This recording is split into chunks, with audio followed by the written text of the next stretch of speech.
we will tackle of the earthquake.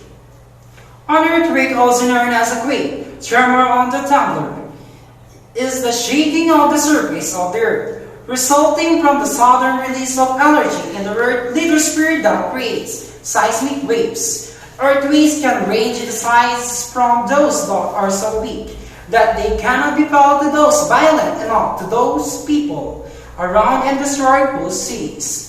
The seismicity or seismic activity of an area and the frequency, type, and size of earthquake experienced over a period of time.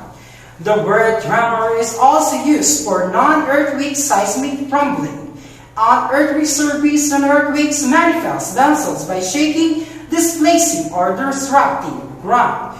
When the epicenter of the large earthquake is located offshore, the seabed widens displacement sufficiently to cause a tsunami.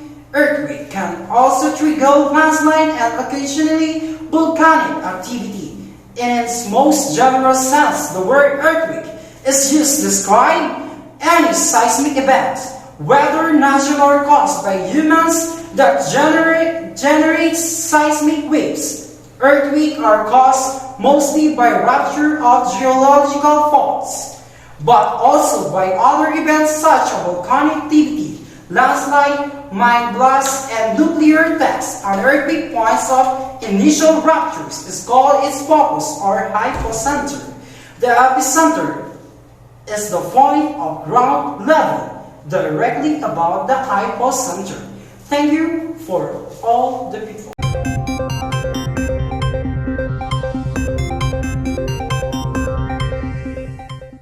Earthquake, any sudden shaking of the ground caused by the passage of seismic waves through Earth's rocks.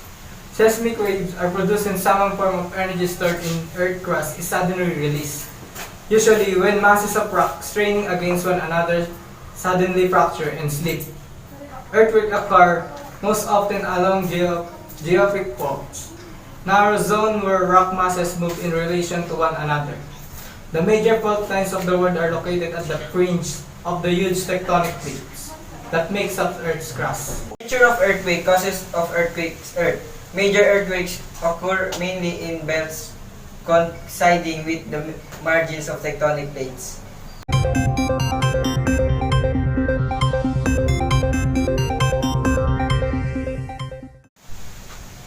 This has long been apparent from early catalogs of earthquakes and is even more readily discernible in modern seismicity maps, which shows instrumentally determined epicenters.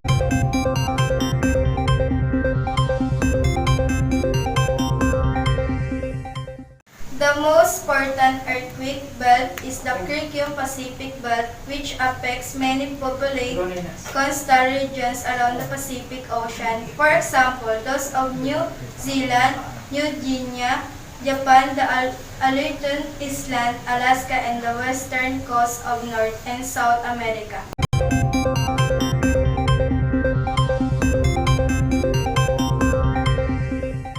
Estimated that 80% of the energy presently released in earthquakes come from those whose epicenters are in this belt.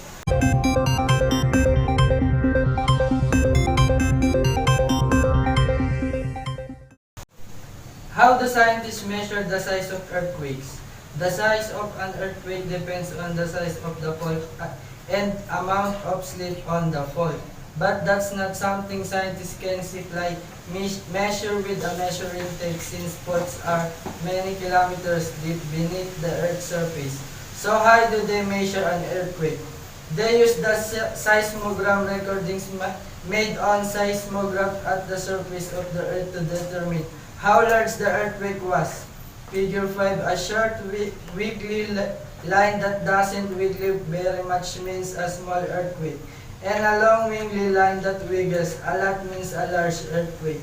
The length of the wiggle depends on the size of the fault, and the size of the wiggle depends on the amount of slip.